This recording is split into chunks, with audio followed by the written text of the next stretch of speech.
Welcome to Home Video Hangout. I'm Cody, and today I have some alarming news to share with you. So the other night, I decided to give the show Fallout a try on Amazon's Prime Video streaming service. I've played all of the Fallout games, and they are some of my favorite video games of all time, so I thought I'd see what the show's like, see what all the hype's about with that show.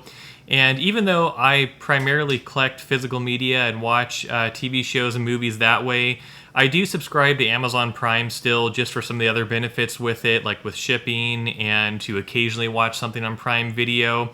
And because I pay for Amazon Prime, I was very surprised to see while watching Fallout that halfway through the show, there were a bunch of ads. There was about a 1 minute segment where there was 4 different ads shown right in the middle of the episode I was watching, and it wasn't skippable at all like the ad you see here on YouTube if you don't pay for YouTube Premium. And it was crazy to see this, being that I've been a Prime member for years and pay for the annual Prime membership. But it wasn't that long ago that Amazon increased the price of Prime also. So this is like another thing they're doing to increase profits above just increasing the prices of Prime. But you may be asking, why is this so alarming? Streaming services show ads or increase prices all the time, and well, for one, the problem is Amazon went about this in a very sneaky way.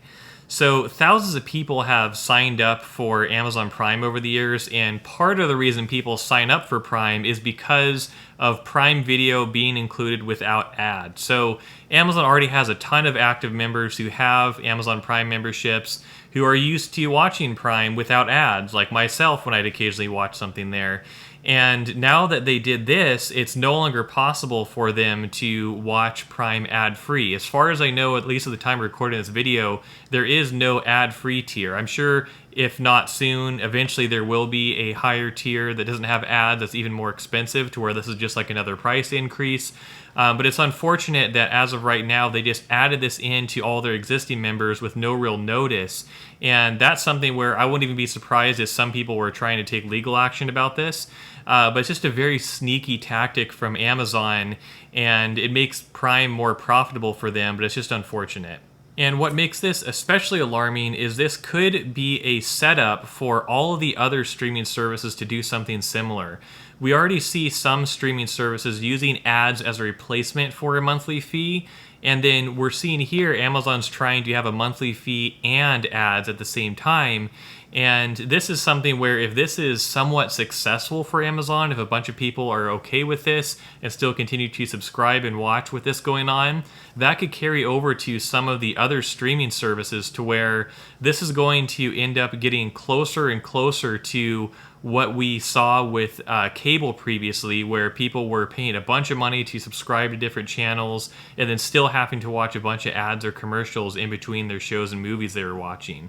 And so I can only imagine what Netflix would do with this, Hulu, Max. They all have their own unique ways of making money and increasing profits, and this would just be another tool in their tool belt to do that with people who want to watch their exclusive content. So we're seeing over time how streaming services are slowly trapping people more and more into watching ads and paying higher prices just to watch the exclusive content that's on these services, while also not giving as much profits to the actual producers of these movies, who are forced to accept less money than if they just did physical media releases. So there's a bad trajectory that we're going down here with streaming services. It's just getting worse and worse, and this is just another step in that direction, unfortunately. So that brings up the question, what can you do about it? Well, there's a few ideas I have here to share with you, and you can decide what makes sense for you. So one option is to start collecting physical media, as I always advocate for on this channel. This allows you to take back ownership of your media and avoid forced ads and price increases and all the downsides of all the streaming services.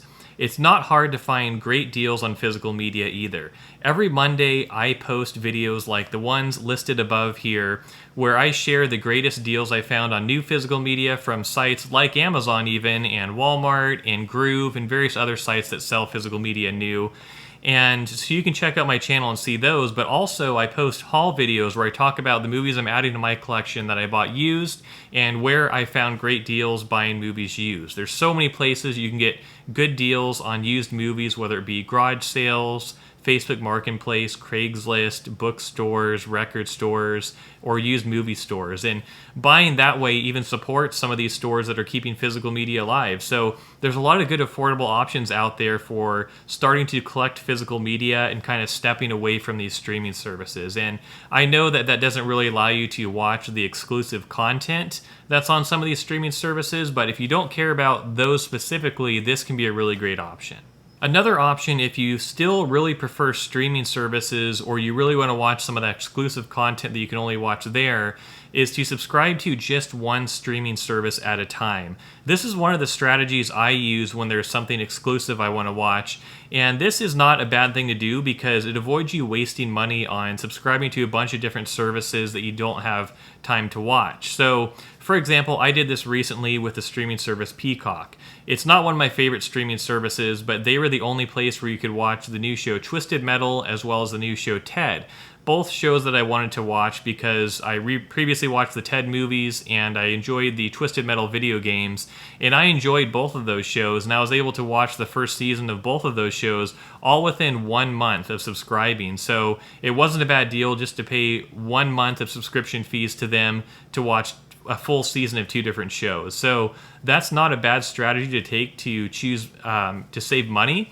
But there's one more thing I want to share with you as well as an option. So the last thing you could do, which would be the way to save the greatest amount of money possible with your movie and TV show viewing, is to get everything you want to view from your local library. Many libraries will rent you movies, CDs, TV shows, audiobooks, and books for free of charge if you just sign up for a library card.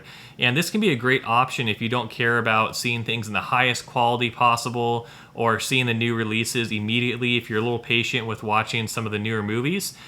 Some libraries have big selections, though, of great content you could rent completely for free, or some will even have online streaming services set up where you can watch some of this stuff digitally. And so this is definitely the most affordable option if you can be patient with some of the new releases. So definitely look into what your local library offers for this because it can save you a lot of money. So in conclusion, it's unfortunate that we're seeing these changes with Amazon and Amazon Prime Video, but we do still have options as consumers of how we consume our media. So don't get discouraged by these changes coming to your favorite streaming services. There's still other ways to watch this content, and physical media collecting can be a great option. If you haven't already, make sure you hit the like and subscribe buttons down below this video to stay updated on my latest videos releasing, where I try to make the process a little bit easier with physical media collecting tips, deals on physical media, and reviews of some of the latest movies. And also let me know in the comments below how you handle this, what your strategy is for collecting movies or watching your favorite content. And also check out the playlist above where I give some examples of how to collect physical media, how to get started, and just some overall tips that are helpful. And I hope you enjoyed this video, and I'll see you in the next one.